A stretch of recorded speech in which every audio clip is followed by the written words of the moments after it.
Iya, kita pertama. lagi bahas konteks itu tadi yang ditanya sama Abang Fandi. Ya, makanya kan gitu Bang, izin dulu Bang ya, Bang Christian. Masalahnya kan kalau Iya, iya, Abang kan silakan. secara menggunakan kata kesederhanaan soalnya dalam konsep oneness ya, dalam konsep oneness maupun unitarian itu adalah itu merujuk kepada bukan Yesus banget tapi kepada perkataan dari Tuhan. Nah misalkan secara Tritunggal oke mungkin ada beberapa banyak yang menerima tapi kan Bang Christian mengeneralisasi secara universal itu kekristenan.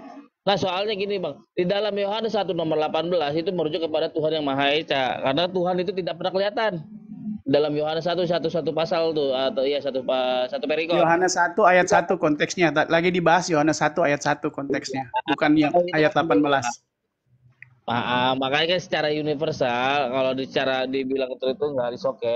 Tetapi kalau secara universal ada beberapa Ya, tadi kan saya bahas cuma beberapa konteks ayat 1. Yohanes 1 ayat 1. ya unitarian itu berbeda Bang, menanggapinya gitu. Makanya kan saya mempertanyakan itu tentang konsep dari Platonis ya kan dari Hmm, hmm, hmm. Philo.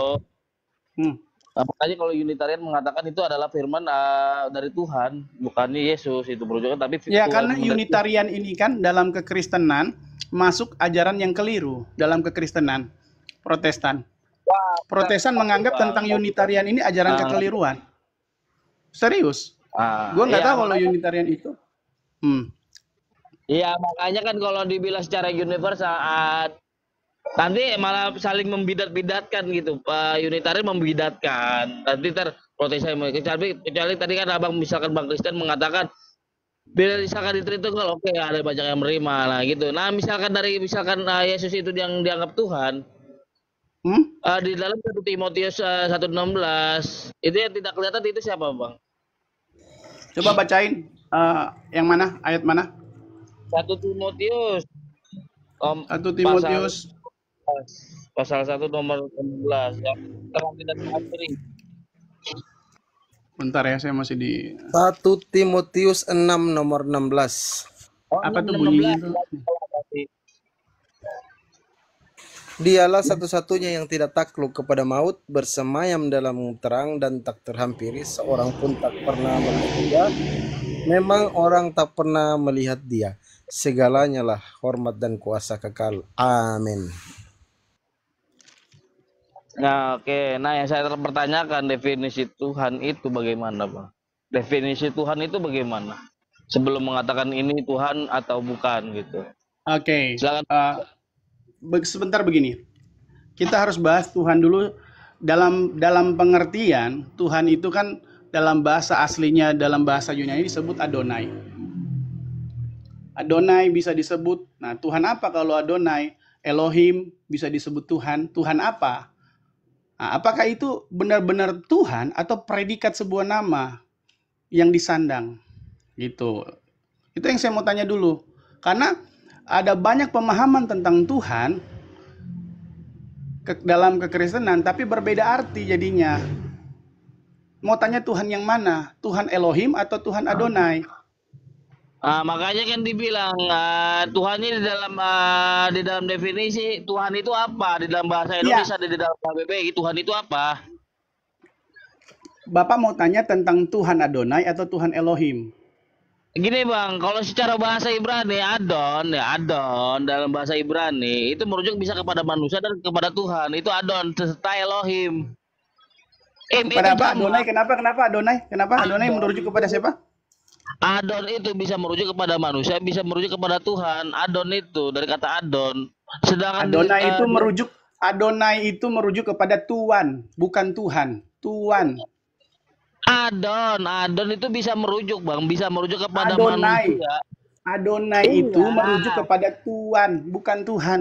Adonai, iya, iya, benar. Itu Adonai Adonai itu itu kata dasarnya Adon, berasal dari kata Adon. ya, dia Bisa merujuk kepada Tuan, bukan Tuhan, tapi Tuan. manusia dan ya ada dua rujukannya dia, Bang, Bukan menurut merujuk kepada manusia, kepada Tuhan Bang No, Christian. Itu sama seperti Elohim. no, beda. Tingkat Elohim lebih tinggi lagi. Kalau Adonai hanya merujuk kepada Tuan, tapi Elohim merujuk kepada Tuhan. Oke, Makanya saya bilang, Adonai Elohim itu Adonai Ehad itu siapa yang ditujukan? Misalkan itu merujuk kepada Tuhan. Nah, pada kalau manusia cuma aja. dibilang begini, ini saya bilang ya, kalau di dua-duanya sama, Adonai dikatakan dua-duanya merujuk kepada Tuhan, tidak perlu bilang Adonai Elohim. Ya kan? Karena artinya sudah Tuhan. Kenapa lagi bilang Adonai Adonai Elohim? Elohenu, bukan Adonai Elohim. Adonai Elohenu beda-beda dengan kata Elohim. Elohim itu Makanya jamak. saya Adonai bilang, Tuhan. makanya saya bilang Adonai itu merujuk kepada Tuhan, bukan Tuhan. Sedangkan Elohim merujuk kepada Tuhan. Ah, mau dibahas yang mana? Gini, Adonai itu bisa merujuk kepada manusia, bisa merujuk kepada Tuhan. No, kalau hanya kepada Tuhan, Oh, dia tidak ada rujukan, oh bisa Tuhan bisa manusia. Tidak. Kalau Tuhan ya pasti pasti merujuk yang pasti Tuhan gitu loh. Makanya saya mau bahas. Adonai itu lebih kepada merujuk kepada manusia, Tuhan, manusia, Elohim itu lebih merujuk kepada Tuhan. Adonai Elohenu, Adonai Ehad itu merujuk kepada siapa? Mau jadi pertanyaannya apa? Jadi pertanyaan apa ini? Pertanyaannya. Ya, ini merujuk kepada mana nih? Adonai Elohenu, Adonai Ehad itu merujuk kepada siapa? Ya Tuhan. Lah katanya nggak bisa merujuk kepada Tuhan. Ini gimana sih? Makanya tadi saya mau tanya, mau bahas tentang apa? Adonai atau Elohim? Adonai Elohim itu bisa merujuk Adonai mau bahas apa? Adonai atau Elohim? Yang digabungkan. Kan tadi saya sudah bilang. Kan tadi saya sudah bilang. KBBI. Loh. Kita sedang membahas tentang bahasa aslinya. Oke, bahasa Indonesia, bahasa aslinya. Oke, Elohim itu bisa merujuk pada manusia nggak? Dia Tuhan. Bisa merujuk pada manusia. Bisa no. Pada manusia. Nggak bisa. Tuhan. Yakin nggak bisa merujuk pada manusia? Yakin. Oke, yakin. Di dalam Ulangan 4 itu Musa itu disebut Elohim loh. Oh percaya? Silakan, saya sudah tahu. Silakan. Elohim. Bentar ya, sabar ya.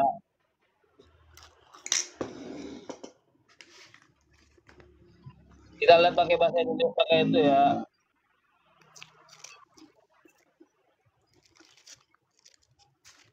Taruh bang.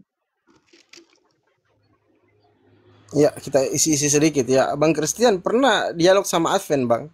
Advent itu tidak meyakini Yesus sebagai Tuhan karena banyak ayat di dalam Bible kata mereka yang secara gamblang membantah ketuhanan Yesus, begitu Bang. Contoh, yang kan dialog teman saya ada Advent. Oh Jadi gitu Advent ya. itu tidak merayakan Natal. Mereka ada beberapa yang berbeda dengan kekristenan. Pernah baca Protestan. Bang Christian itu soal Musa alaihissalam itu disebut Elohim? Apa? Akan dijadikan Tuhan kata dia. Musa itu disebut Elohim, ada ayatnya. Makanya tadi ya itu kan salah. Begini, dalam pandangan kita Kristen Protestan, Advent ini kan awal mulanya kedatangannya dia itu kan kita sebut bidat dia. Bidat. Awal kelahiran Advent itu kan bidat. Karena apa? Pendahulu Advent pernah meramalkan, menubuatkan bahwa nanti akhir zaman tanggal sekian, bulan sekian, jam sekian. Kan di Alkitab tidak ada seperti itu. Tidak ada satu orang pun yang tahu tentang akhirnya sebuah zaman ini. Tetapi pendahulu Advent, mereka meramalkan itu. Akhirnya salah kan, malu sendiri. Ada beberapa konteks pemahaman teologi Advent bertentangan dengan Protestan. Is okay, jangan jadi masalah. Tapi awal kemunculan mereka disebut bidat oleh kami Protestan. Itu. Jadi kalau umpama ada yang bilang tentang berbeda pandangan Protestan dan Advent tentang teologianya tentang Alkitab, ya jelas. Karena mereka pendirinya itu sudah meramalkan akhir zaman seperti ini dan ternyata salah, terbukti sampai sekarang. Apa yang mereka pelajari dalam Alkitab salah. Gitu. Tapi kan kita menghormati, tapi jangan memaksakan paham teologi Anda ke paham kami yang kami yakini, gitu. Karena paham teologi Advent sudah pernah terbukti salah, gitu loh. Mereka meramalkan, menubuatkan akhir zaman, tapi ternyata apa? Sampai sekarang belum kan? Karena Alkitab sendiri sudah mencatatkan tidak ada seorang pun yang tahu akan akhir dari sebuah zaman ini. Ada loh manusia yang ngaku-ngaku pendeta yang sudah belajar Alkitab katanya tahu tahun segini, bulan segini, jam segini akan akhir zaman. Itu kan ngaco. Itu. Oke, Pak. Nah, di Kejadian nomor 1 ya, kita lihat bahasa Indonesia, bahasa aslinya ya. Di Kejadian 7 nomor 1.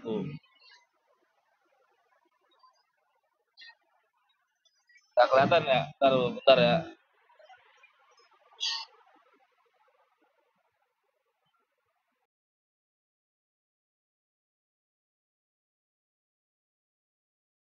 Salah tadi. Bentar, mana lagi tadi?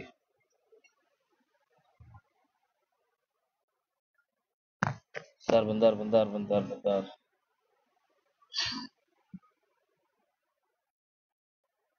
Keluaran 7 nomor 1, di Keluaran 7 nomor 1. Bentar ya.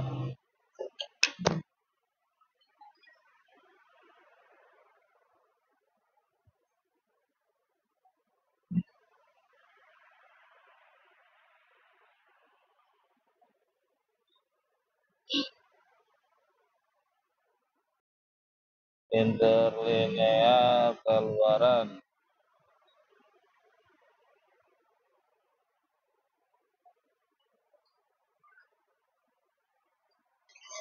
Ya, Pan, gedein, Pan. Boleh, Pan.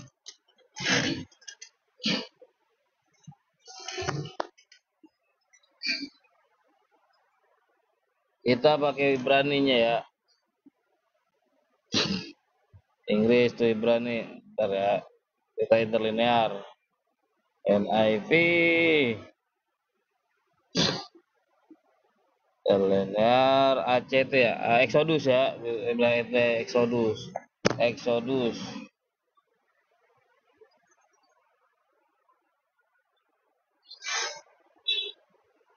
Nah.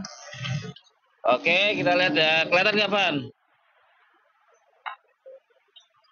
Wayomer Yahweh El Moshe Rahe Natatsika Elohim ya di sini ya, bener gak ya? Bener, Pan ya, Elohim, Pan ya. Oke, lanjut ya. Elohim ya, kata Bang Christian itu Elohim itu tidak bisa merujuk kepada manusia. Iya, lanjut. Ika Yahweh Nabi Eka. Ya kan, di sini Elohim ini merujuk kepada siapa? Elohim yang di sini. Anda sedang membahas tentang apa? Keluaran 1 ayat yang pertama atau bagaimana? Keluaran 7 nomor 1. Keluaran 7 ayat yang pertama. Di situ berfirmanlah Tuhan kepada Musa, "Lihat aku mengangkat engkau sebagai Allah bagi Firaun." Artinya di situ Allah bagi Firaun, Musa lebih tinggi jabatannya dari Firaun. Enggak, pertanyaannya tadi katanya Elohim itu tidak bisa dirujukkan kepada manusia. Loh, iya, sekarang begini. Ditulis di situ dalam Keluaran 7 ayat yang pertama, saya juga bisa membuat begini. Allah bagi Jesa. Artinya apa? Kedudukan saya lebih tinggi daripada Jesa, umpamanya Kristian gitu kan? Bukan gitu. Ya, di sini berfirmanlah Tuhan kepada Musa, "Lihat, aku mengangkat engkau." Ada kata "aku" di situ. "Aku mengangkat engkau sebagai Allah bagi Firaun." Tandanya begini. Tuhan sedang mengangkat posisinya Musa lebih tinggi daripada Firaun. Seperti begini statement dari Bang Christian, Elohim ini tidak bisa ditunjuk atau bisa dirujukan kepada manusia. Kata Elohim ini, Iya. Itu yang jadi permasalahannya. Iya, dalam buku kekristenan kita ya memang Elohim itu Tuhan, bukan merujuk kepada manusia. Salahnya di mana? Iya, sedangkan Elohim itu bisa ditunjukkan kepada manusia. Masalahnya Abang pakai tafsiran, pakai kodeks dari mana? La haula. Yang saya permasalahkan pernyataannya Bang Ya, Christian, Elohim ini tidak bisa ditujukan pernyataan kepada saya sudah manusia. benar Udah. karena saya pakai buku dari saya, kekristenan. Itu Ep gimana tuh Ep? Susah Ep Iya kan? dijelasin Ep. Kodeksnya Kita dari mana? Iya. Gitu loh. statementnya Bang Christian menyatakan Ya, bahwa statement Elohim saya tidak bisa menguatkan ditujukan. karena saya pakai buku saya, gitu loh. Sekarang Pak itu pakaikan tafsiran lain, kodeks juga.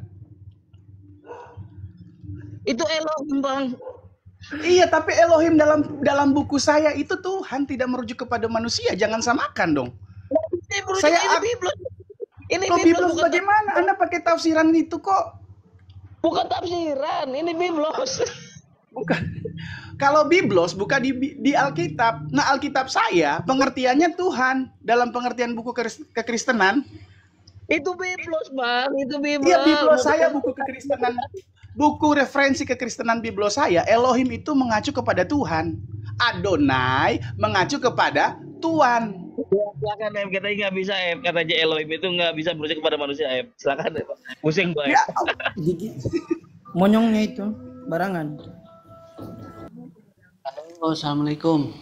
Waalaikumsalam. Saya mute dulu gantian. Salam. Waalaikumsalam. Halo. Mau bertanya, Bang? Ya, Bang, bentar dulu, Bang. Halo. Bentar Saya dulu, ini Muslim. temanya belum selesai nih. Iya, belum selesai. Sebentar dulu, Bang ya.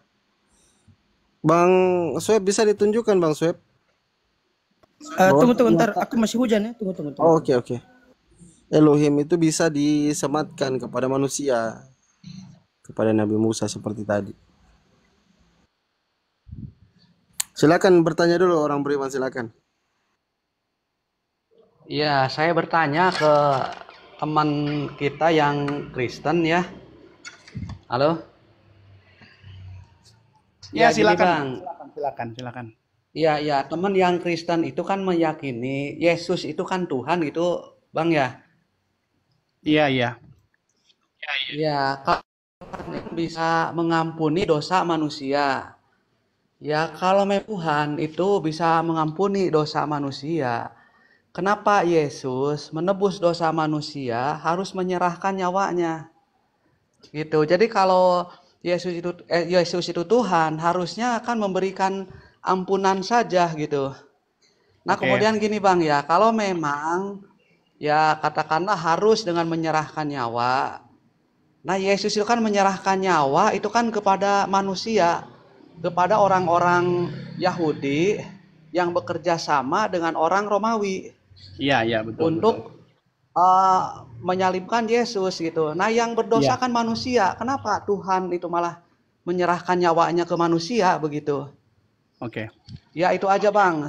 Mohon penjelasannya gitu ya. Ya, makasih. Jadi dalam kekristenan kita punya pemahaman begini, pemahaman dalam kekristenan, manusia sudah jatuh ke dalam dosa. Tidak ada seorang pun manusia yang bisa menebus dosa, atau manusia menebus manusia tidak bisa, karena manusia juga penuh dengan dosa. Jadi Allah berinisiatif, ini dalam pandangan kekristenan. Allah berinisiatif akhirnya semenjak kejatuhan Adam, Allah sudah tahu manusia ini cuma bisa ditolong oleh Allah sendiri.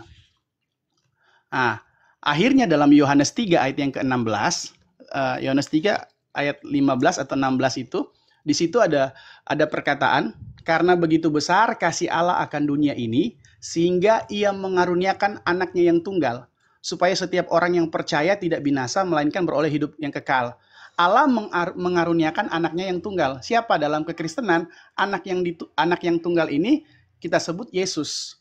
Kenapa harus Yesus? Karena Yesus dianggap sebagai manusia yang paling sempurna, yang tidak ada cacat, tidak ada dosa, tidak mempunyai kesalahan. Dalam pandangan kekristenan, hanya orang yang bersih, yang tidak punya cacat, yang tidak pernah melakukan kesalahan, bisa menembus orang yang bersalah. Kalau sesama kita manusia yang penuh dengan kekurangan, nggak bisa dong. Masa Christian mau tebus umpama teman saya, Billy? Oh nggak bisa, saya penuh dengan salah. harusnya yang menebus itu dia mempunyai effort yang lebih tinggi. Ya kan? Kedudukannya yang lebih tinggi, jabatannya lebih tinggi, bahkan semuanya lebih tinggi. Nah, Yesus itu adalah manusia yang sempurna menurut pandangan kekristenan yang tidak bercacat celah. Karena itu, dianggap sebagai manusia yang sempurna, akhirnya Yesuslah yang dikorbankan. Menebus, dalam pandangan Kristen, menebus umat manusia. Harus orang yang sempurna. Statement ini akan cocok dengan Yohanes 3 ayat yang ke-16 atau 15 itu. Yang perkataannya tuh karena begitu besar kasih Allah akan dunia ini. Itu dia. Nah, pernyataannya begini. Kenapa Allah harus menebus kan? Nah, dalam Yohanes 3 ayat 15-16 itu bukan disebut Allah. Ia mengaruniakan anaknya yang tunggal. Jadi Yesus disebut anak tunggal Allah. Gitu. Sebelum merujuk kepada Tuhan, dia disebut itu anak tunggal Allah. Jadi satu-satunya yang tunggal. Itu. Ya, silakan Bang. Iya, terima kasih Bang. Jadi gini Bang, kalau saya tanya ke teman Kristen itu, sebenarnya Yesus itu Tuhan apa manusia itu Bang? Dalam perspektif kekristenan, Yesus itu manusia. Karena dalam pemahaman kami, Yesus itu tidak sama seperti Bapa. Kan saya Protestan. Saya memahami tentang Tritunggal. Bapa, Anak, atau disebut Putra, dan Roh Kudus. Mereka 3 pribadi yang berbeda. Jadi kalau Yesus disebut Bapa, no. Alkitab menjelaskan Bapa mengutus Anak. Anak ini yang dimaksudkan Yesus. Itu. Ya Jadi kalau kalau 3 pribadi, gitu Iya. Bang, maaf saya potong ya. Iya, Kalau 3 silakan. pribadi, apakah 3 sosok juga gitu? Enggak, 3 pribadi artinya mempunyai 3 peran yang berbeda. Tapi satu tujuan yang sama. Contoh, pada saat zaman perjanjian lama, kami dalam pandangan kekristenan memahami bahwa itu Allah yang langsung turun tangan bertindak. Tapi masuk dalam perjanjian baru dalam masa hidupnya Yesus, itu pribadi Yesus, Sang Firman yang datang, yang kelihatan. Zaman setelah Yesus itu adalah Roh Kudus, zaman kasih karunia dalam pahaman kekristenan. Gitu. Jadi kalau ada yang bilang, apakah Yesus itu Bapa? No, Yesus itu bukan Bapa. Dia adalah pribadi dari Sang Firman itu, Yesus gitu loh. Karena cocok sama konteks ayat Alkitab gitu loh. Bapa mengutus Anak, mengutus Yesus. Gitu. Itu kalau dalam paham Tritunggal. Oke, izin dulu teman-teman ya. Ya, makasih. Bang Alhidayah, Assalamualaikum warahmatullahi wabarakatuh Bang Alhidayah. Waalaikumsalam warahmatullahi wabarakatuh. Lanjut. Ya, ini yang dibahas tadi Bang Alhidayah, saya menanyakan kepada teman-teman Kristen bahwa ketika menggunakan ayat Bible itu untuk menuhankan Yesus itu saya katakan itu adalah angan-angan atau cita-cita. Seperti itu Bang Alhidayah. Mungkin bisa dialog berdua saja ya sama Bang Christian ya, Pak Pendeta Christian. Insyaallah. Silakan. Pendeta beliau ya. Iya pendeta, silakan Pak Christian. Sampaikan ayat di mana Yesus dituhankan menurut Bible. Tadi kan saya sudah bilang, saya nggak menuhankan Yesus karena memang dia sudah Tuhan gitu. Jadi saya nggak menuhankan Yesus dan nggak perlu pakai ayat gitu loh, karena saya tidak menuhankan Yesus. Dari awal saya sudah bilang, saya tidak menuhankan Yesus dan hal ini Ketika tidak perlu pakai dikatakan ayat. bahwa Elohim di situ disebutkan sebagai mengarah hanya kepada Tuhan, tunjukin datanya dong.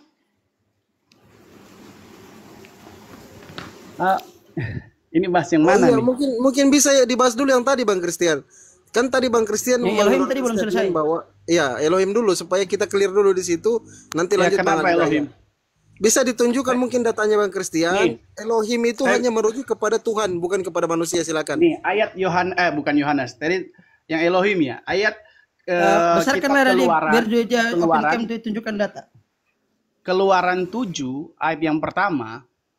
Kenapa disebut pakai dalam bahasa Indonesia disebut seperti itu? Karena Di Mesir, Firaun ini dianggap Tuhan, dianggap Allah oleh orang Mesir. Maka bahasa tatanan susunan katanya harus melebihi Firaun. Orang Mesir menganggap Allah itu adalah Firaun, masalahnya. Jadi ketika statement ini keluar, harus melebihi otoritas dari Firaun. Gitu loh. Kalau belajar historinya, kalau belajar histori tentang kitab Keluaran, kenapa sampai ditulis berfirmanlah Tuhan kepada Musa, lihat aku mengangkat engkau sebagai Allah bagi Firaun. Karena apa? Firaun itu dianggap Tuhan, dianggap Allah. Dalam kehidupan bangsa Mesir, Allah itu adalah Firaun. Makanya statement ini harus lebih tinggi dari Firaun. Masa kalau begini ya, kalau dipakai kata yang sebenarnya Allah itu sudah, masa Allah mengangkat Allah? Nggak mention kan? Tapi sebenarnya tujuan ayat ini untuk membuktikan bahwa ada yang lebih tinggi dari Firaun. Karena Firaun menganggap dirinya adalah Allah itu sendiri. Itu maksudnya kenapa sampai ayat ini tertulis. Makanya saya bilang, saya membahas Alkitab ini dalam penafsiran, dalam pemahaman buku kekristenan saya. Histori yang saya pelajari seperti itu. Kenapa harus disebut seperti itu? Karena Firaun menganggap dirinya Allah. Itu dia. Bang Sueb ada tanggapan? Oke, sip. Besarkan layarku kalau gitu. Boleh, silakan. Nah, kita host bisa singkirkan stikernya itu.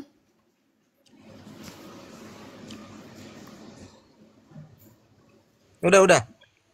Oke. Nah, kita lihat ya. Christian boleh baca dari sini? Baca aja. Saya kurang terlalu menguasai. Nah, Baca aja, silakan.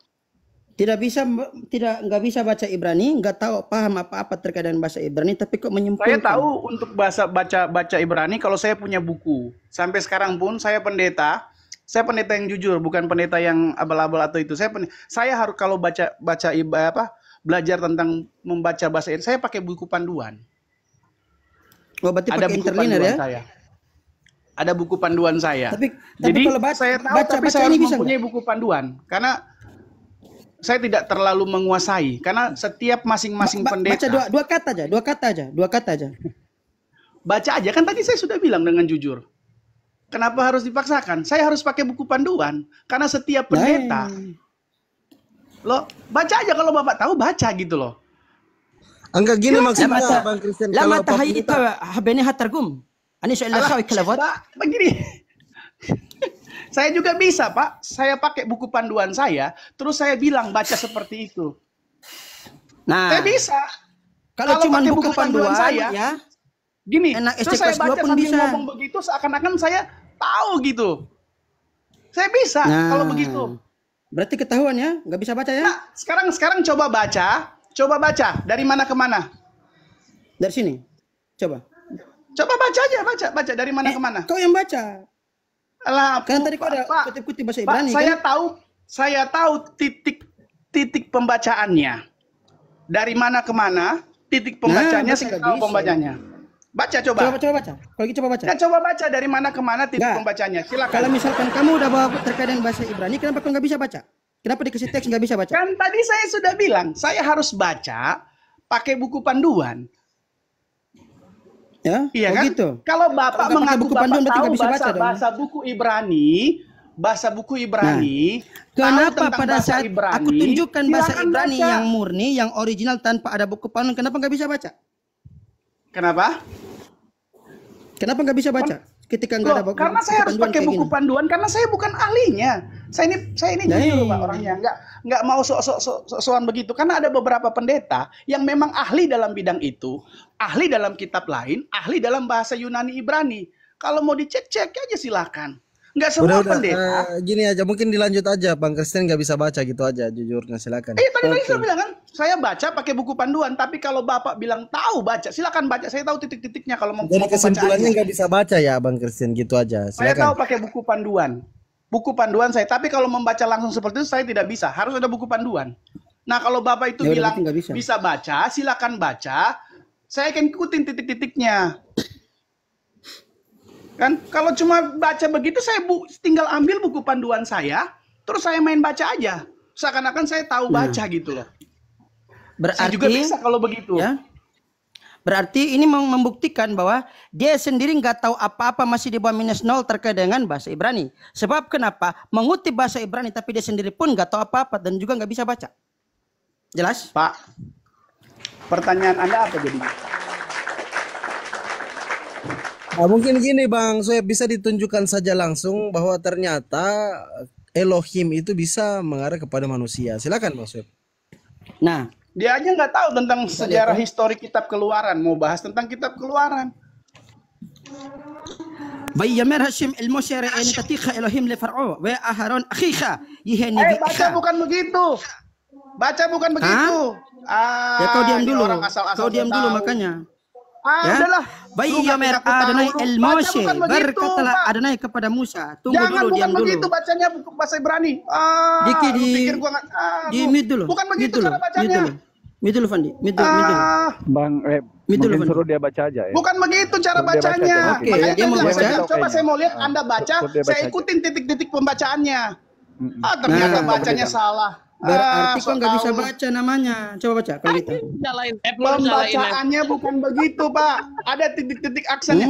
Lu baca aja seakan-akan sama seperti, waduh, Gimana Kalau Bang misalkan Christian, kamu cara mengatakan itu bacanya? salah, coba kamu yang baca. saya ini Cara bacanya, ajar jujur Kang gitu dulu. loh. Pembacaannya bukan, wah, kayak makan air. Nah, Udahlah. kalau gitu diam dulu. Saya bilang, Di saya mute dulu, tahu di mute dulu. titik-titik Mute pembacaannya. dulu. Di mute permanen Makanya dulu. saya bilang, coba Biar aku baca, ngomong saya dulu. mau lihat. Jangan sok kalau cuma mau baca begitu, Pak. Saya ambil buku panduan saya, translate saya, dan saya akan bilang Itu begitu, namanya begitu. kelasmu masih anak-anak. Sebab kenapa kamu sendiri Nah, pun Pak, lu ketika baca mengutip aja, bahasa Mak. Ibrani, Lu ya, baca Ibrani mengutip bukan bahasa seperti itu, Ibrani, Pak. ya, kamu Lu sendiri nggak baca bisa Ibrani, baca. aksennya bukan seperti itu. Makanya diamkan dulu lu biarkan saya pikir gua terangkan, nggak karena tahu kamu nggak baca tahu aksennya? apa-apa masalahnya. Lu tadi aja Begitu. baca sama kayak seperti itu. Minta maaf, Pak. Gini ya. Tadi kan saya sudah Evan, mengaku. di mute dulu. Saya tahu Di mute dulu. aksen-aksennya, izin titik-titiknya dulu, Bang, dalam di mute dulu. pembacaan. Bapak Makanya Pendeta, saya Bapak pengen Pendeta. lihat, Aksen-aksen tapi apa? ternyata Wong kamu pembacaan nggak bisa Pendeta. baca, dikasih itu. tulisan asli kok nggak bisa baca. Izin dulu Pak Pendeta, izin dulu Bang Christian, tenang dulu Bang. Silakan. Nggak usah kerasukan, Mungkin nggak usah begini kerasukan. aja, langsung dijelaskan aja Bang Soeb. Ternyata nama Elohim itu tadi bisa mengarah kepada manusia. Silakan Bang Soeb. Ustaz Tato, Bayyamer assalamualaikum. Adonai el Moshe. Waalaikumsalam. Wayamer Adonai el Moshe re'eni ketika. Firman Bacanya Aceh aksennya. Kiwai Pendo. Aduh. Udah.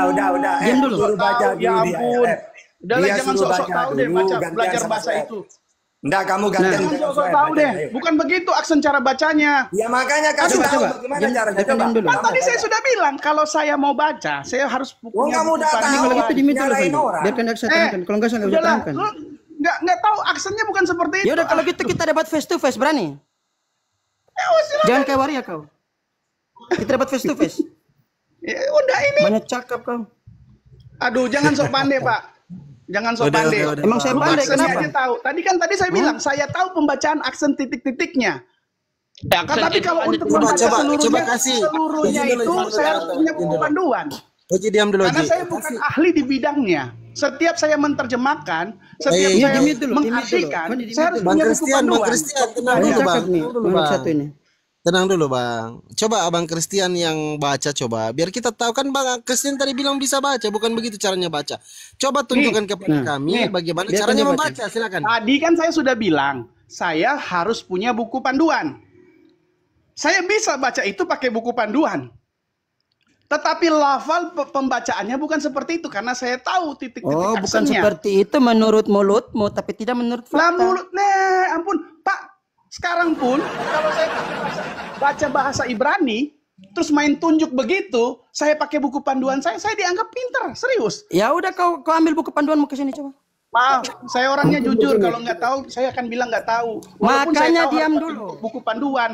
Diam dulu. Kalau Christian, Anda sok tahu, oke, Kalau Anda kau sok mau tahu, kita seakan-akan sok ya pinter. masih menggunakan Karena Anda terjemahan. melihat, Mendingan kau diam dulu. membaca, melihat yang sudah Diam ada dulu, Fandi. diartikan. Di mute Dan dulu. aksen Anda salah.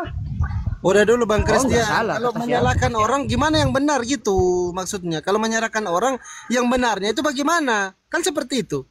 Silakan kalau Bang Christian tahu yang benar. Dari tadi saya sudah bilang aksen pembacaannya salah. Saya bisa loh baca sambil ngomong, ada tulisan bahasa Ibraninya, ada itunya, tinggal saya baca terus Di main mute tunjuk dulu, begitu. Fandi. Main tunjuk begitu. Udah dulu Bang Christian, udah dulu Mute coba. dulu. Silakan. Media dulu. Ini yang saya tampilkan, tolong Bang Sueb baca lalu artikan. Kebenaran diam dulu. Jangan yang di head. Kebenaran diam dulu. Sueb baca dulu. Ini artikan. Diam dulu ya.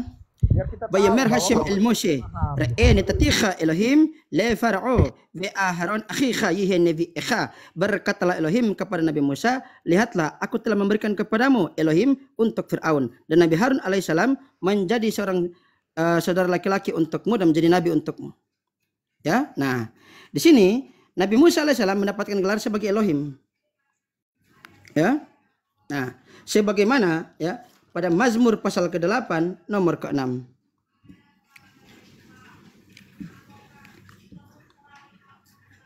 Pada Mazmur pasal ke-8.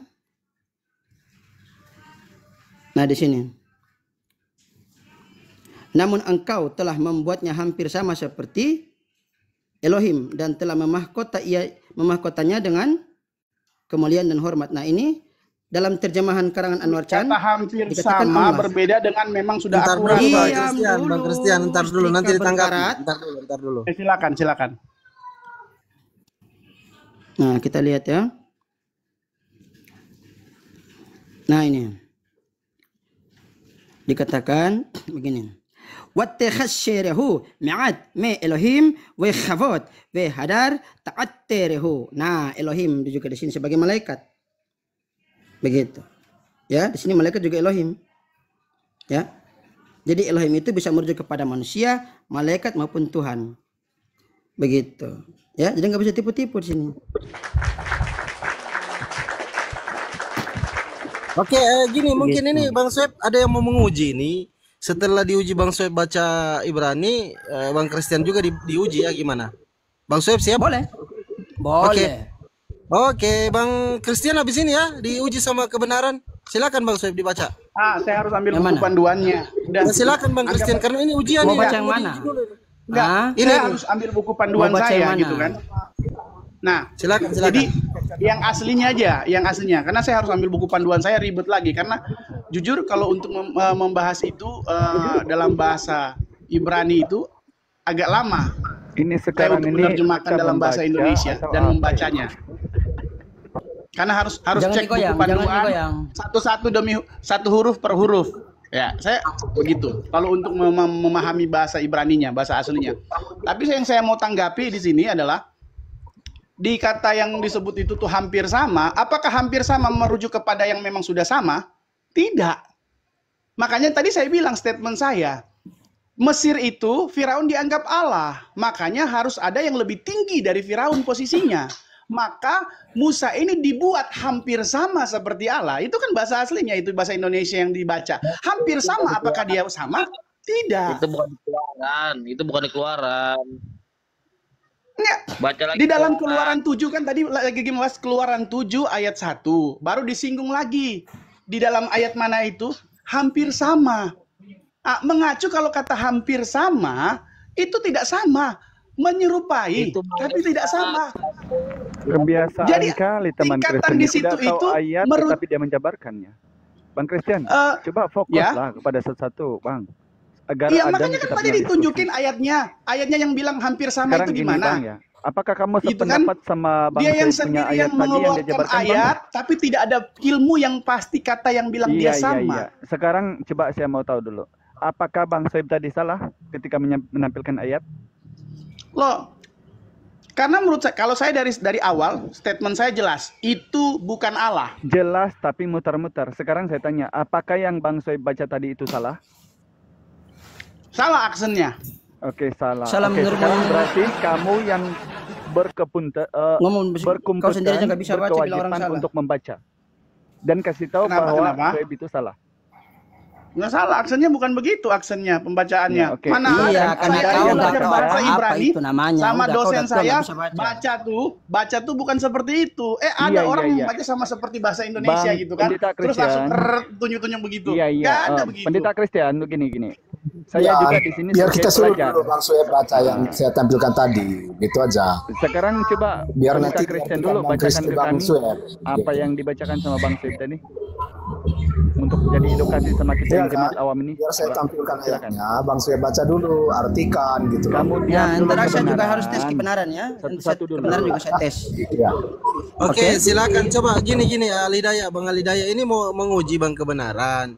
Setelah menguji, diuji balik ya. Siap-siap ya. Iya. Kebenaran ya. Oke. Ya, oke, siap. Oke, silakan. Silakan. Mana yang tadi? Mana yang tadi tampilkan dan kamu baca kemudian. Ini dia. Dari nomor 4. Scroll ke dari nomor 4. Ini nomor 8 aja, nomor 8 aja. Nomor 8. Hmm. Nomor 8. Aduh, kok lama kali, Bang? Iya, tunggu. Host, ini stikernya dipindahkan. Nah, oke. Dikatakan begini. Coba ini HP-mu itu ini layar lightning-nya itu kamu Simpan HP-mu. HP-nya Nomor simpan 8 ya? jangan Yang satu digoyang, katanya jangan digoyang. Oke, dikatakan ya. Kayaknya Nomor 8. Haruah be asher ya. Ya khapet kiri, geser kiri. Syam geser kiri, hu kiri lagi. Kiri lagi, Neshef bawah. Oke. ya ini. At-tishma itqalo. Lanjut kiri. Oke, itu aja, Bang. Lanjut Artinya kiri, apa, lanjut kiri. Lanjut kiri. Geser kiri. Itqalo. Ya. Akhlo tidak. Ke bawah. Ke bawah. Kiri. Ya, ni ain bo ve ena hu holekh geser kiri. Ken ya, kol geser kiri lagi. Hanoled min haruah. Artinya, angin bertiup kemana ia mau dan engkau mendengar bunyinya, tetapi engkau tidak tahu dari mana ia datang atau kemana ia pergi. Demikianlah halnya dengan orang tiap-tiap orang yang melahir dari roh. Jelas pada Yohanes pasal 3 nomor 8. Nah, sekarang saya baca dia. Saya tes dia. Uji Oke. balik. Pegangan Sekarang kau. giliran kebenaran Sueb ya. pegangan ya. Giliran Sueb. Oke. Cuma diam. Coba dari sini. Baca kebenaran. Bukan mic-mu.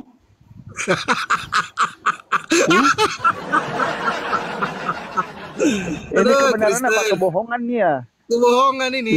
Kebohongan ya. Aduh. Ini kesedengan parah. ini. Coba kau baca. Mati aku. Kau baca sekarang. Kau baca coba. Pada mulanya adalah firman tuh. Coba kau baca. Coba kau baca. Coba kau baca. Coba kau baca.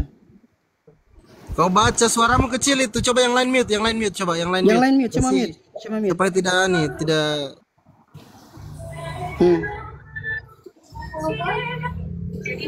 Musikmu itu dimatikan dulu, woi. Semut. Matikan dulu musikmu itu. Kenapa nggak mau baca? Saya buka satu lagi ya, Bang Sueb. Biar saya buka satu lagi, Anda terjemahkan lagi. Bisa? Kenapa ini gantian diuji? Gantian lah. Tunggu dulu. Apa yang tunggu? Ya, biar Oh, saya tadi buka kan satu saya lagi sudah, ya, Bang sekarang Sueb. satu-satu dong. Satu-satu dong, coba sini. Hah? Enggak, tadi kelihatan Coba ini. ayat di mana di atas ada baca. Mau lagi yang baca. Saya nggak lihat. Anda tadi lihat di atas. Itu di mana? Saya Jadi nggak lihat. terjemahannya persis seperti kata-kata Alkitab. Anda menerjemahkan persis seperti kata-kata Alkitab. Nggak ada beda loh. Lah memang itu terjemahan Jadi kok bisa persis sama gitu. Kalau ada saya pun kasih kepada Anda teks bahasa Inggris, nggak mungkin terjemahannya sama persis loh. Kristen semuanya modal begini muter-muter. Coba kau baca sekarang. Sekarang kau baca. Sekarang kau baca kalau gitu. Anda sudah kan sekarang kamu baca. Persis seperti kata-kata Alkitab terjemahan baru, terjemahan Lai. Kenapa? Yang Anda bacakan tadi. Masa terjemahannya sama persis? Ternyata dia cuma tahu ayat 8-nya. Bukan ternyata. Masa terjemahannya sama persis? Saya bacakannya. Angin bertiup kemana ya mau? Dan engkau mendengar bunyinya. Sama persis. Oi, izin. Kamu diuji ini sekarang gantian. Gantian dong sama satu-satu. persis. Bukan masalah gantian, Bandi.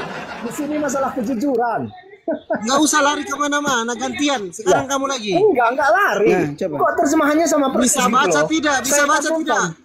Bisa baca tidak?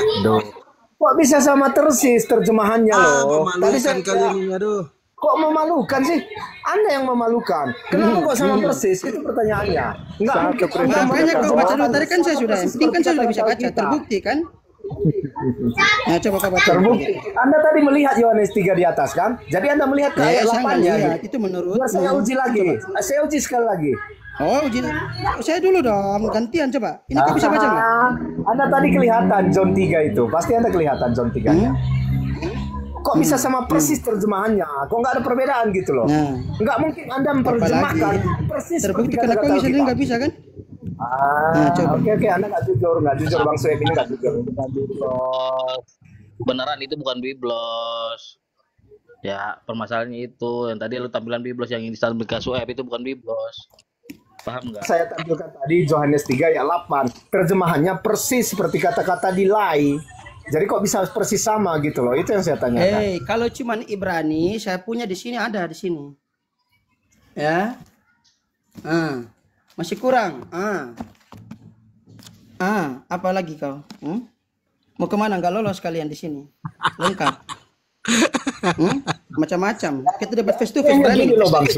Kok terjemahannya persis sama loh seperti yang di Lai gitu. Enggak ada urusan gini. Kau bisa baca tidak? Menguji itu harus lebih pintar daripada yang menguji. Kamu tahu bahasa Ibrani tidak? Gini loh Pandi, kok bisa sama persis memalukan betul, kamu bikin malu dirimu saja, kau bikin malu Kristen di bawah yang nonton. Bikin malu. Saya melihat terjemahannya komanya satu pun nggak berbeda sama yang dibacakan Sueb tadi loh. Ya karena memang itu terjemahannya. Iya, tapi komanya pun nggak berbeda. Kudus kau diurapi dengan legion gitu. Komanya pun nggak berbeda, itu yang saya tanyakan. Itu kalau tadi terjemahan kita, saya mau suatu bahasa Inggris. Sebentar. Dia tahu malu begini ya di atas. Tidak ada malunya, coba uji kalau balik. Cuman bahasa Ibrani saya punya banyak di sini tumpah-tumpah nak. Ya. Saya tahu, gitu. saya tahu. Tapi kok terjemahannya tadi persis seperti yang diterjemahkan Lai, itu yang saya tanyakan. Gini aja, gini. Gak bakal lolos ini. Gua tengahi. Mau sampai di mana? Ya. Gua tengahi. Jadi udah tua sama terjemahan gak ada guna hidup pula kalian. Nanti Sueb cari di buku yang semuanya berbahasa Ibrani, langsung diterjemahkan. Kebenaran kan nggak bisa nih. Kau lihat terjemahan LAI-nya, Sueb nggak lihat terjemahan gitu. Ya kalau nggak ketemu nih. Kita mau kemana nih? Diuji baca, semua orang tahu Sueb tidak hanya bisa membaca tapi bahkan bisa mengartikan. Jadi jangan stuck di sinilah kelamaan. Apa yang mau kita uji? Kemampuan membaca, oke, nggak masalah Sueb. Kemampuan mengartikan nggak masalah. Sekarang kebenaran tunjuk mau yang mana Sueb, nanti buka dari kitab tanah yang tidak satu pun ada bahasa kecuali bahasa Ibrani. Itu tengah-tengahnya tuh, ayo. Gua aja nih. Sebelum tambah malu, teman-teman saya tambah dikit ya. Jangankan untuk menguji bahasa Ibrani ya, teman-teman Kristen nih. Bayangkan Bible saja untuk menguji Yesus saja tidak pernah lulus. Yesus bilang dia utusan, bahkan dituhankan. Apalagi kalau bahasa Ibrani. Jadi kebenaran coba sekarang jangan malu-malukan saya dong. Saya bekas seperti Anda penyembah Yesus. Coba sekarang buktikan. Kamu yang lebih pintar gitu. Cepat. Anda buka dulu Al-Ma'un 4. Anda buktikan dulu di situ. Tolong buka Al-Man 4. Apa maksudnya? Izin Teman-teman. itu kalau begitu Bang Christian, Bang Christian lanjut coba aja. disampaikan dulu. Izin dulu yang Ya, lain. begini. Coba disampaikan dulu Bang kepada kebenaran ini. Besok namanya diganti jadi kebohongan gitu aja. Kalau kualitas Kristen seperti ini banyak yang mualaf ini, di bawah malu semua Kristen itu. Enggak. Gini kan, Du. Kalaupun Kita kembali ada yang saja. berpindah dari Kristen, dia pasti jadi ateis. Nggak mungkin ke yang Udah lain-lain. diam. Nggak ada isi kau. Host kembali ke tema boleh nggak host? Ya boleh. Jadi temanya Tadi awal begini terakhir, Bang.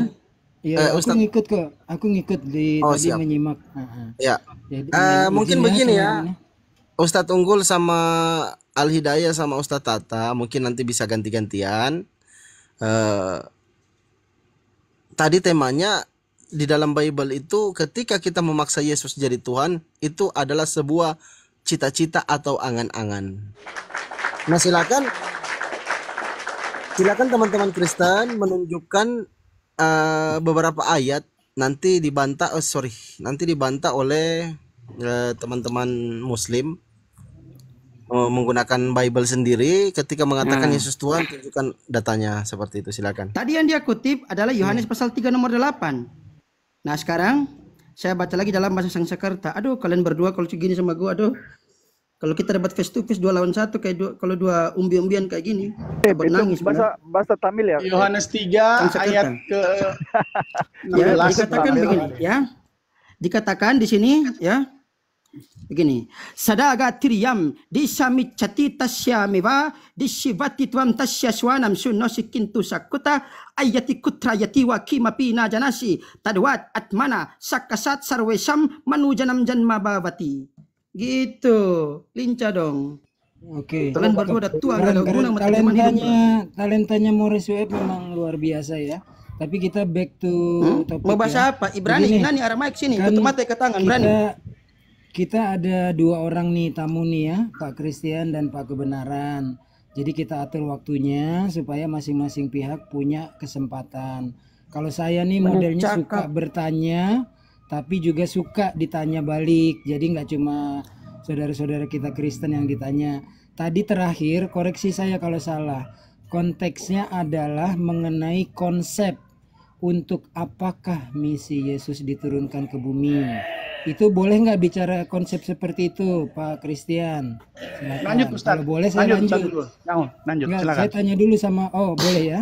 Nah terakhir tadi saya dengar Pak Christian kan mengenai intinya misi Yesus turun ke bumi, misinya untuk apa.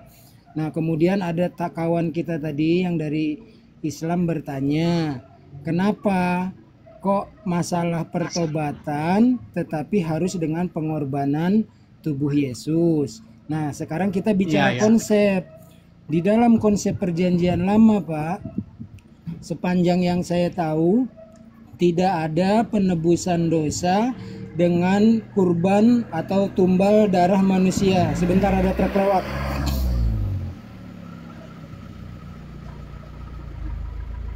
Oke, jadi tidak ada di dalam perjanjian lama kitab tanah penebusan dosa dengan tumbal darah manusia kecuali dengan perdobatan. Bisa kita lihat sekalipun dosamu merah seperti kirmizi, dengan pertobatan akan diampuni, bergantung dosanya. Korbannya sapi, lembu, terus domba, terus burung terkukur, bahkan bagi orang yang kismin dengan tepung, ya kan. Nah Yesus juga begitu mengenai siapa yang berhak duduk di sebelahnya. Kalau engkau tidak seperti anak kecil ini, artinya kan orang yang bersih nih, tidak pernah diajarkan. Kemudian kita lihat nih 2 konsep dulu ya Pak ya. Kalau di dalam kekristenan, ketika Adam melakukan kesalahan, dia tunjuk ini gara-gara perempuan ini. Perempuan ini nunjuk kepada iblis dalam rupa ular lah ya. Intinya seperti itu. Lalu dikutuk. Nah, pengajaran tentang dosa waris ini, penebusan itu dari Paulus, yaitu di Roma 5:12. Kalau di dalam Al-Quran, itu Adam ketika tahu dia melanggar, dia memohon ampun dan Allah Maha Penerima Tobat. Pertanyaan saya nih Pak, kenapa harus dengan pengorbanan tumbal darah manusia? tidak langsung saja dilakukan pertobatan. Karena ini kebetulan sama, Mitra juga begitu. Krishna di Hindu juga gitu, turun ke bumi, separuh dewa, separuh manusia. Dengan matinya dia, dengan penderitaannya dia, akan menebus dosa manusia. Bagaimana konsepnya Bapak? Kenapa harus dengan tumbal darah manusia sementara tidak ada diajarkan nabi-nabi? Standby. Bang Soeb, noise Bang Soeb. Ya, makasih Ustadz Unggul. Itu dalam kekristenan kalau ditanya, saya sudah lahir, memang ajarannya seperti ini yang saya ketahui sebagai seorang Kristen. Jadi kenapa harus Yesus gitu? Ada Yesus dan harus ada darah manusia. Karena kami menganggap dalam kekristenan, tadi saya jelaskan dalam kekristenan bahwa Yesus ini manusia yang tidak berdosa, yang tidak punya cacat. Artinya tidak punya cacat, tidak ada satu kesalahan pun di dalam Yesus yang kami anggap dalam kekristenan. Nah, sedangkan manusia-manusia lain sudah penuh dengan salah. Jadi untuk menebus manusia yang lain ini harus memakai darah. Darah aturnya ada yang dikorbankan. Nah, kalau ada yang dikorbankan itu berbicara tentang ada tumpahan darah yang berkorban, sama seperti perjanjian lama. Orang kalau mau menebus dosa dalam perjanjian lama, kambing, lembu, domba yang dikorbankan. Ya kan? Ada darah yang mengalir di situ. Nah, ketika ada darah yang tertumpah di situ, dianggap dosanya sudah tertutupi, terampuni, karena sudah kasih persembahan sebagai penebusan. Nah, dalam kekristenan, kita sudah bukan menebus pakai darah kambing domba lagi untuk menebus kesalahan kita atau membersihkan diri kita. Tapi Yesus ini digambarkan sebagai anak tunggal Allah yang harus dikorbankan menebus seluruh umat manusia. Anak tunggal Allah ini tadi kan saya sudah bilang cocok dengan Yohanes 3 ayat 16. Di situ dibilang anak Allah, anak tunggal Allah yang memang diberikan untuk menebus umat manusia. Ada pengorbanannya di situ. Jadi kekristenan itu menganggap suatu pengorbanan itu harus ada yang dikorbankan. Tapi berbeda dengan perjanjian lama. Kalau perjanjian lama pakai binatang, perjanjian baru sudah enggak. Satu sudah cukup. Sudah cukup untuk menebus dosa umat manusia. Kenapa sudah cukup? Karena Yesus dianggap paling sempurna. Manusia yang paling sempurna, dia anak Allah yang tidak bercacat celah. Kira-kira seperti itu, Ustadz Unggul. Baik, itu konsep ya Pak ya. Kami menghargai apapun yang Bapak pandangkan. Tetapi kalau bicara dalil, saya tidak melihat dalilnya bahwa untuk menghapus dosa tidak cukup dengan pertobatan, tetapi harus penumpahan darah, dan darahnya pun harus manusia menurut Bapak. Sementara ketika Abraham diuji, itu kan ujian, tidak ada tumpah darah manusia anaknya ya, tapi digantikan dengan gibas atau domba. Nah, sekarang mengenai konsep itu, silakan kalau diperkenankan Pak Christian satu putaran lagi, lalu gantian saudara-saudara kita Kristen juga punya hak untuk bertanya tentang Islam. Jadi menarik, kita nggak cuma satu arah tapi dua arah. Boleh izin satu putaran lagi teman-teman yang lain, silakan. Lalu nanti gantian Pak Christian atau Pak Kebenaran tanya soal Islam, nggak apa-apa, kita saling tanya jawab, bertukar menukar informasi, saling menghargai dan menghormati. Silakan teman-teman, kalau dari saya cukup, saya nggak mau terlalu dominan. Satu putaran lagi tuh, mau disanggah apa enggak pendapatnya Pak Christian, saya standby. Menyanggahnya. Kasih ke Bang Hidayat atau Satata itu. Silakan Satata. Iya. Silakan. Satata. Oke. Jadi kalau kita pakai ajaran samawi, ajaran Yesus, Musa, bahkan di dalam Al-Quran, memang menebus dosa itu bertobat. Misalnya dalam Al-Quran Az-Zumar, innallaha yaghfiru dzunuba jami'a. Sesungguhnya Allah itu mengampuni dosa-dosa semuanya. Sedangkan kalau kita pakai Bible ya, sama. Menebus dosa itu disuruh bertobat. Contohnya Matius 4:17. Ya. Sejak waktu itulah Yesus memberitakan apa? Bertobatlah, sebab kerajaan surga sudah dekat. Itu ya. Nah, terus Matius 18:3-8. Lalu berkata, aku berkata kepadamu, ya, sesungguhnya jika kamu tidak bertobat dan menjadi seperti anak kecil, maksudnya anak kecil itu apa maksudnya di situ? Anak kecil kan tidak punya dosa. Ya. Jika kamu tidak bertobat seperti anak kecil ini, kamu tidak akan masuk ke dalam kerajaan surga. Makanya di dalam Islam disuruh istighfar kalau kita mau bertobat. Atau dalam Bible Lukas 11 ayat 4. Dan ampunilah dosa kami. Ya. Akan dosa kami. Sebab kami pun mengampuni setiap orang-orang yang bersalah kepada kami. Atau dalam perjanjian lama ya, Keluaran 34 ayat 9. Serta berkata, jika aku telah mendapat kasih karunia di hadapanmu, ya Tuhan, berjananlah kiranya Tuhan di tengah-tengah kami. Sekalipun bangsa ini suatu bangsa yang tegar tengkuk, tetapi ampunilah kesalahan dan dosa-dosa kami. Nah, makanya ini terakhir, kalau Islam tadi itu Allah itu Maha Pemaaf, mengampuni dosa-dosa semuanya. Dosa apapun itu kalau kita bertobat. Ternyata ayat seperti Al-Quran ada dalam Bible. 1 Yohanes 1 ayat 9. Jika kita mengaku dosa kita, maka ia adalah setia dan adil, sehingga ia akan mengampuni segala dosa. Kalau Al-Quran, yaghfiru dzunuba jami'ah, mengampuni segala dosa kita dan menyucikan kita dari segala kejahatan. Jadi kalau ajaran samawi itu disuruh bertobat, istighfar, itu ya. Nah, kecuali nanti ajaran pagan memang dengan darah manusia, itu ajaran di luar samawi itu ya. Berarti Tuhannya tidak Maha Pemaaf gitu loh ya. Silakan Bang Al. Oke, sebelum ke Pak Christian ya. Pak Christian punya hak untuk merespon atau membantah. Tapi kita kesimpulkan dulu dari saudara-saudara yang Islam, konsepnya adalah Allah yang Maha menerima taubat. Cukup bertaubat lalu Allah menerima taubatnya hambanya. Kemudian mekanismenya seperti apa? Dengan istighfar misalnya kalau dalam Islam. Nah, pertanyaan yang harus diperkuat lagi oleh Pak Christian, kenapa harus tumbal darah manusia yaitu Yesus? Kan tadi saya bilang misinya adalah untuk menebus dosa manusia, utamanya dosa waris. Sementara dosa waris diajarkan oleh Paulus di Roma 5:12. Silakan Pak Christian, setelah merespon atau membantah, Pak Christian berhak juga bertanya tentang keislaman atau kebenaran. Silakan Pak Christian, standby. Ya, makasih. Makasih Ustadz Tata, Ustadz Unggul, makasih. Jadi begini, kalau dibilang bertobat aja, itu mungkin hanya berbicara tentang moral ya.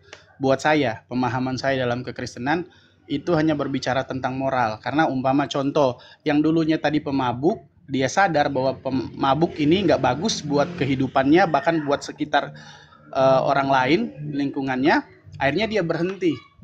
Yang tadinya pemabuk dia berhenti, yang tadinya suka make obat, narkoba, tapi karena dampaknya nggak bagus buat dia dan buat keluarganya juga, akhirnya dia berubah, yang tadinya make tidak memakai. Kalau cuma sampai di situ bertobatnya, dalam kekristenan ada banyak juga orang baik gitu loh. Hindu mengajarkan tentang kebaikan gitu loh. Tetapi mekanismenya di dalam kekristenan, setelah kita mau bertobat, mau berubah, mekanismenya ada satu gitu loh. Percaya kepada Yesus dengan sepenuh hatinya, artinya percaya Yesus itu adalah Tuhan gitu. Maka proses pertobatan itu akan diakui.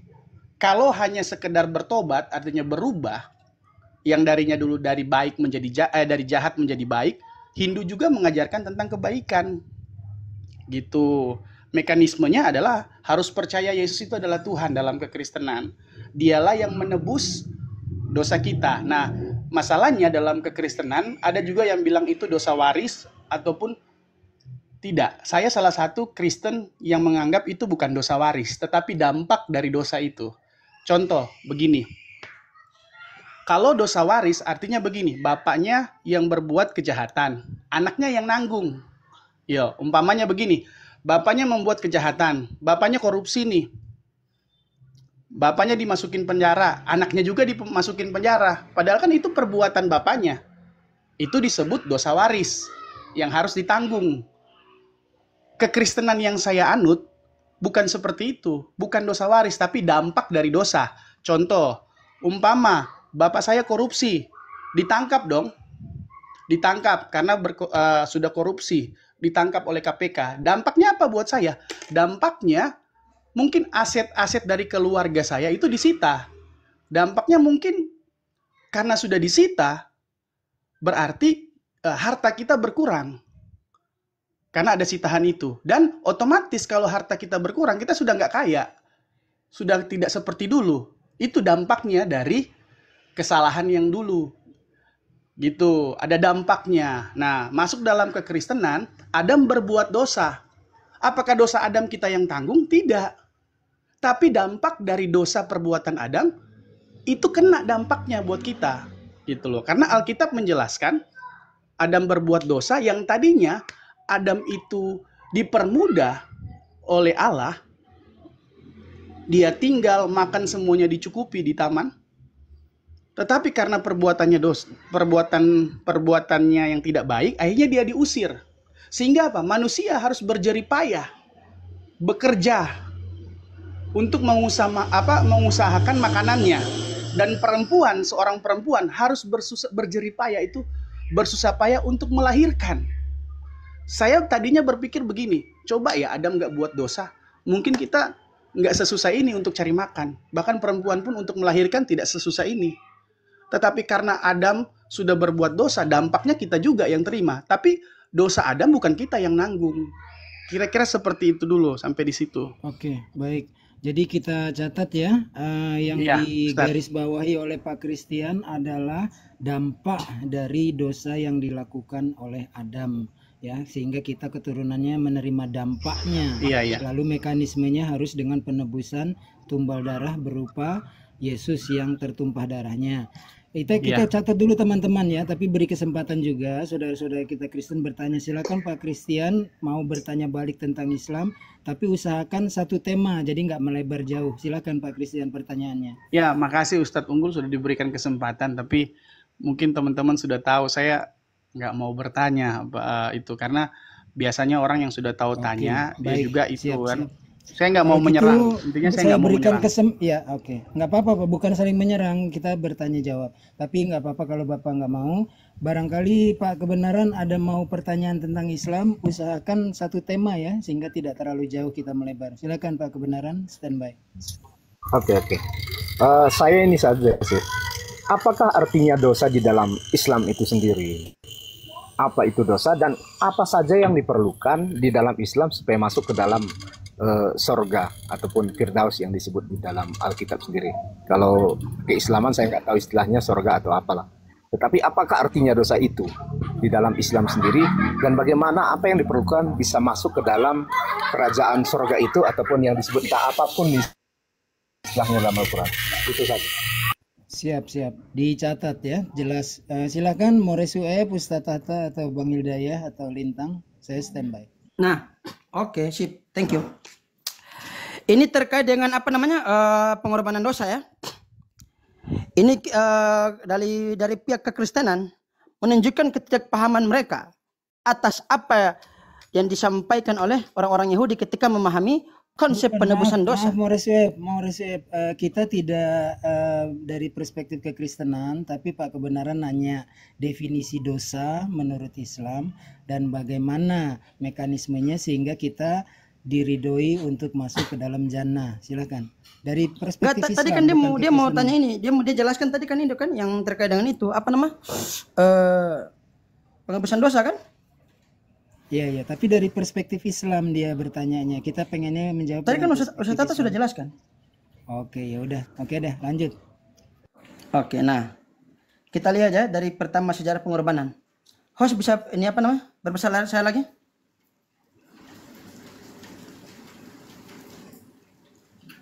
Oke.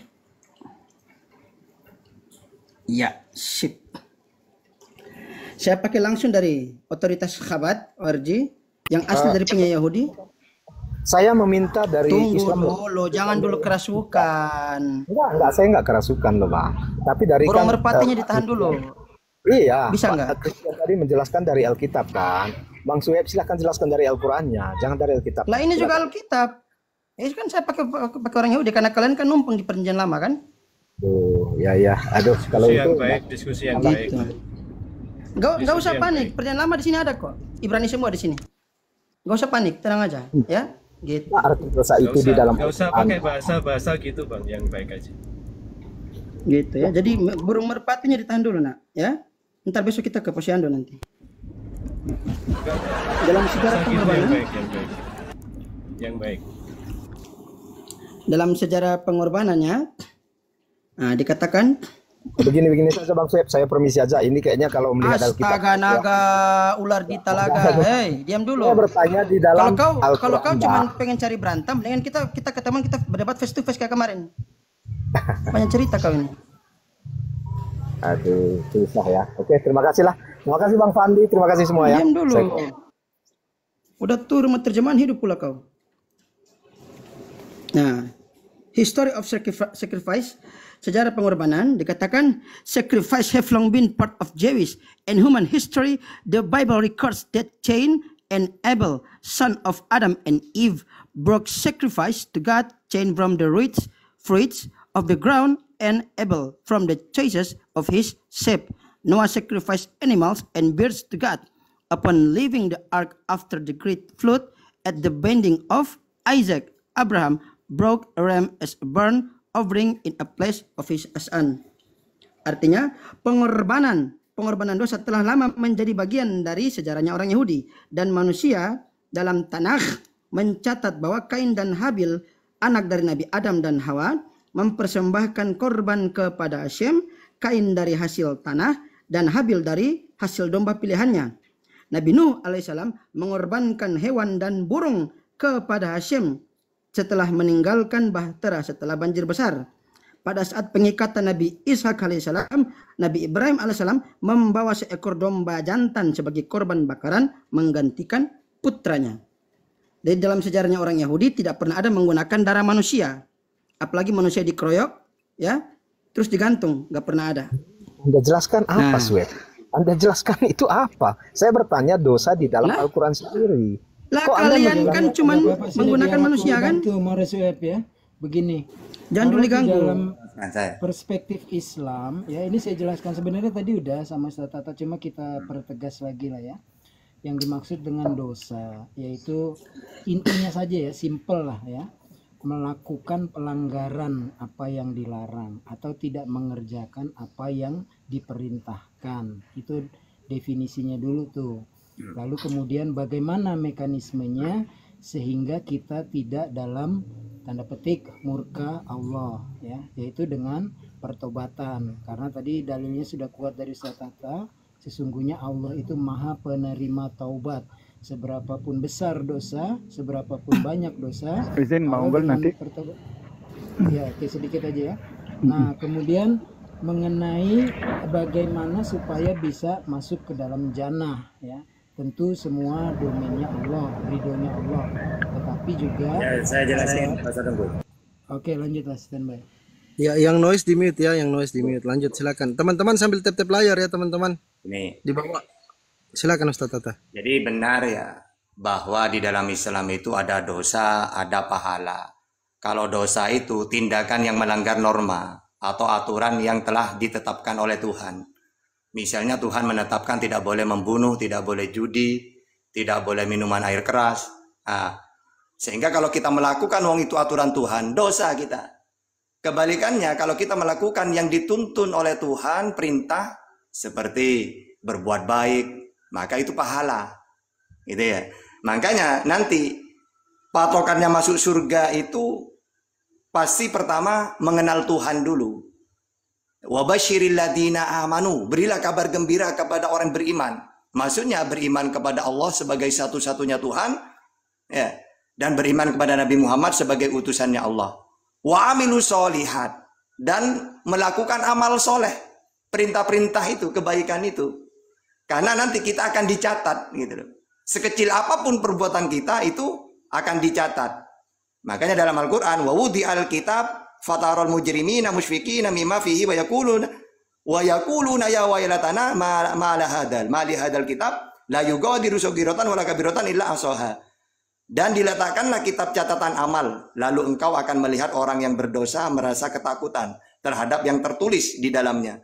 Jadi apapun yang kita lakukan di dunia, kalau kebaikan pahala, kalau yang dilarang berarti dosa. Ini tercatat semuanya. Sehingga ada 3 ingin masuk surga itu. Beriman kepada Allah, utusannya Allah, beramal baik. Begitu juga di dalam Bibeli sama, gitu loh. Ada catatan amal di Wahyu 20:12 itu. Semua orang akan dicatat amal-amalnya di buku kehidupan itu nantinya. Jadi sama ya. Untuk masuk surga itu pertama mengenal Tuhan yang benar, beriman kepada utusan, terus memperbanyak amal soleh. Gitu. Silakan.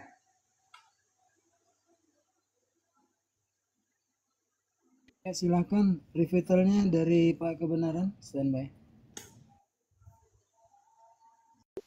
Ya, jadi begini, apakah dari penjelasan Ustadz tadi, Ustadz Tata ya, apakah ketika kita melakukan ketiga hal itu, apakah itu sudah memenuhi persyaratan untuk masuk ke dalam jannah sendiri? Artinya udah ada kepastian kalau kita melakukan ketiga hal itu, kita sudah pasti masuk ke dalam jannah. Itu aja. Oke. Karena Tuhan yang mengatakan pasti.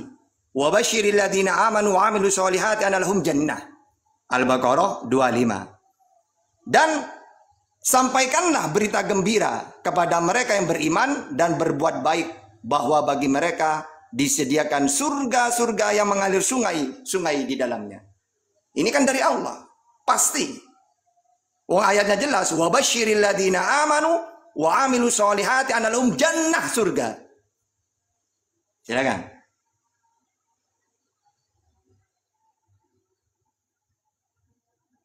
Lanjut.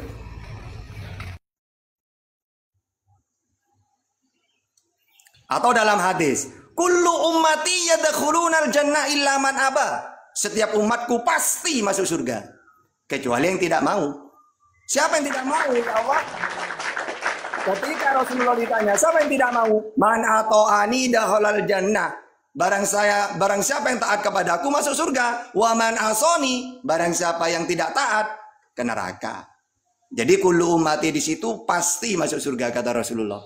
Ustaz Tata, izin bertanya, yang tidak masuk itu ini ya, Kristen dengan kebenarannya, betul tidak? Jangan Ya. diskusi itu dulu teman, jangan kita hadisnya saja ya. Semua umatku pasti masuk surga kecuali yang tidak mau. Tadi udah dijelaskan ya, jangan ke arah sana dulu. Jadi begini ya, saya tambahkan Pak Christian, Pak Kebenaran, Pak Lintang mungkin juga dari Kristen ya, maaf kalau salah. Ya, Pak Lintang Kristen. Lanjut. Oke, siap. Satu, kalau orang Islam ditanya sama orang Islam, misalnya Ustadz Tahta nih nanya saya, Unggul, kamu pasti nggak masuk surga? Insya Allah doakan saya ya. Itu kepada Islam. Artinya apa? Kita tidak boleh takabur di hadapan pemilik segalanya, yaitu Allah yang memiliki surga. Nggak boleh mendahului. Tetapi kalau di dalam keyakinan itu pasti, jawabannya pasti. Ada seorang pendeta yang mengatakan surganya insya Allah, pengampunannya, pertobatannya insya Allah. Enggak begitu. Insya Allah di sini maksudnya adalah bertawadu, berendah diri di hadapan yang maha segalanya, pemilik segalanya. Jadi jawabannya pasti, Bang Kebenaran. Mau dilanjut apa gantian Islam bertanya? Silakan Pak Kebenaran. Dong, kasih waktu sedikit dong. Boleh ya? Ya, boleh. Silakan. Boleh. Silakan yang mau menambahkan silakan. Tapi jawabannya udah jelas tadi ya.